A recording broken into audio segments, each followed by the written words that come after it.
ಮಾಡಿದ ಸರ್ಕಾರ 2005ರಲ್ಲಿಯೇ ಗ್ರಾಮೀಣಾಭಿವೃದ್ಧಿ ಮತ್ತು ಪಂಚಾಯತ್ ರಾಜ್ ಇಲಾಖೆಯಲ್ಲಿ ರಾಷ್ಟ್ರೀಯ ಗ್ರಾಮೀಣ ವಿದ್ಯುತ್ ಯೋಜನೆ ಜಾರಿಗೆ ಗ್ರಾಮೀಣ ಭಾಗದಲ್ಲಿ ಆ ಯೋಜನೆಯನ್ನು ನೋಡಿಕೊಳ್ಳಲು ಈ ಸಾಮಾಜಿಕ ಪರಿಶೀಲನಾ ನಿರ್ದೇಶನಾಲಯ ಸ್ಥಾಪನೆಯಾಯಿತು.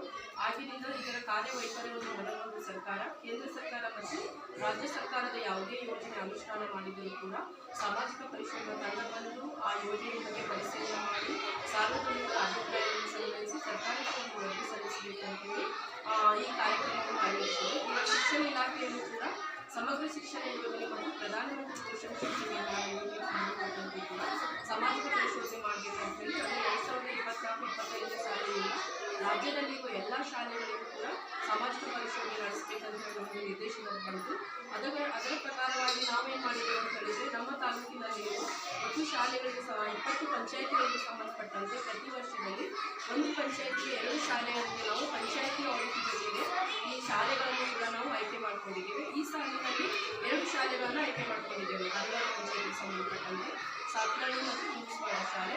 ಈಗ ಏಕಕಾಲಕ್ಕೆ ತಮಗೆಲ್ಲ ಗೊತ್ತಿರುವ ಪ್ರಕಾರ ನಾವು ದಿನಾಂಕ 31/12/2025ರಿಂದ 1/11/2026 ಅಂದರೆ 3 ದಿನಗಳ ಕಾಲ ನಾವು ಪರಿಶೀಲನೆ ಮಾಡಿ ಒಂದು ಕಾರ್ಯಕ್ರಮ ಮಾಡಬೇಕಾಗ್ತದೆ. ಆದರೆ ಸರ್ ಏನಂದ್ರು 3ನೇ ತಾರೀಕಿಗೆ ಏನೋ ಮೀಟಿಂಗ್ ಇದೆ ಅಂದರು.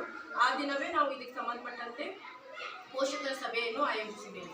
ಇದರಲ್ಲಿ ಮುಖ್ಯವಾಗಿ ನಾವು ಗಮನಿಸೋದಂತ ಹೇಳಿದರೆ, ಈ ಯೋಜನೆಗೆ ಸಂಬಂಧಪಟ್ಟಂತೆ ಏನು ಹಣಕಾಸಿನ ಖರ್ಚು ವೆಚ್ಚಕ್ಕೆ ಸಂಬಂಧಪಟ್ಟಂತೆ ಪರಿಶೀಲನೆ ಮಾಡೋದು, ಜೊತೆಗೆ ಮುಖ್ಯವಾಗಿ ಸರ್ಕಾರದಿಂದ ನಮಗೇನು 134 ಪ್ರಸ್ತಾವನೆಗಳನ್ನು ಕೊಟ್ಟಿದ್ದಾರೆ, ಅದರಲ್ಲಿ ಒಂದು ಶಾಲೆಗೆ ಸಂಬಂಧಪಟ್ಟಂಥ ಒಂದು ಸಮಗ್ರ ಅಭಿವೃದ್ಧಿಯ ಚಿತ್ರಣವನ್ನು ಇರಬೇಕಂತ ಹೇಳಿದೆ. ಅದರ ಪ್ರಕಾರ ಶಾಲೆಯಲ್ಲಿ ಇದೇ ಇಲ್ಲ ಅನ್ನೋದನ್ನು ನಾವು ಶಿಕ್ಷಕರಿಗೆ ಪ್ರಶ್ನಾವಳಿ, ಮಕ್ಕಳಿಗೆ ಪ್ರಶ್ನಾವಳಿ, ಅದೇ ರೀತಿಯಾಗಿ ಪೋಷಕರಿಗೆ ಸಂಬಂಧಪಟ್ಟಂತೆ ಪ್ರಶ್ನೆಗಳನ್ನು ಕೇಳಿ ಅವರಿಂದ ಮಾಹಿತಿಯನ್ನು ದಾಖಲಿಸಿಕೊಂಡು ತದನಂತರ ನಮ್ಮ ಗಮನಕ್ಕೆ ಏನು ಬಂದಿರ್ತದೆ ಆ ಶಾಲೆಯಲ್ಲಿ ಆ ಎಲ್ಲ ಅಂಶಗಳನ್ನು ಒಟ್ಟಾರೆಯಾಗಿ ಒಂದು ಕೂಡಿಕೃತ ವರದಿ ಮಾಡ್ತೀವಿ.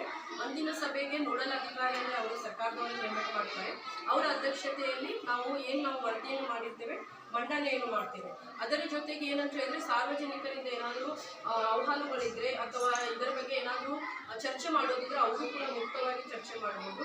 ಮತ್ತು ಶಾಲೆಯಲ್ಲಿ ಏನು ಮೂಲಭೂತ ಸೌಕರ್ಯಗಳ ಕೊರತೆ ಇದೆ ಅದು ಕೂಡ ನಮಗೆ ತಿಳಿಸಿದರೆ ನಾವು ವರದಿಯಲ್ಲಿ ದಾಖಲಿಸಿ ಮುಂದಿನ ದಿನಗಳಲ್ಲಿ ಅದನ್ನು ಸರಿಪಡಿಸಿಕೊಳ್ಳಿಕ್ಕೆ ಒಂದು ಸಹಕಾರ ಆಗಿರುವಂಥ ಒಂದು ಇದು ಸಾಮಾಜಿಕ ಪರಿಶೋಧನೆಯಾಗಿದೆ. ಇದಕ್ಕೆ ನಿಮ್ದೆಲ್ಲ ಸಹಕಾರ ಬೇಕೇ ಬೇಕು. ನಾವು ಬೆಳಗ್ಗೆಯಿಂದ ಬಂದು ನೋಡ್ತಾ ಇದ್ದೀವಿ, ಸರ್ ಮತ್ತು ನಮ್ಮ ಮೇಡಮ್ ಅವರು, ಹಿರಿಯ ಮೇಡಮ್ ಅವರಿದ್ದಾರೆ, ಅವರು ನಮಗೆ ಮತ್ತು ಇವರು ನಮ್ಮ ಭಾಗ್ಯಶ್ರೀ ಮೇಡಮ್ ಅವರು ಕೂಡ ತುಂಬ ಸಹಕಾರವನ್ನು ಕೊಟ್ಟಿದ್ದಾರೆ. ಪ್ರತಿಯೊಂದನ್ನು ಕೂಡ ನಾವು ಹೇಳಿದ ತಕ್ಷಣ ಎಲ್ಲ ದಾಖಲೆಗಳನ್ನು ಕೂಡ ತೋರಿಸಿದ್ದಾರೆ.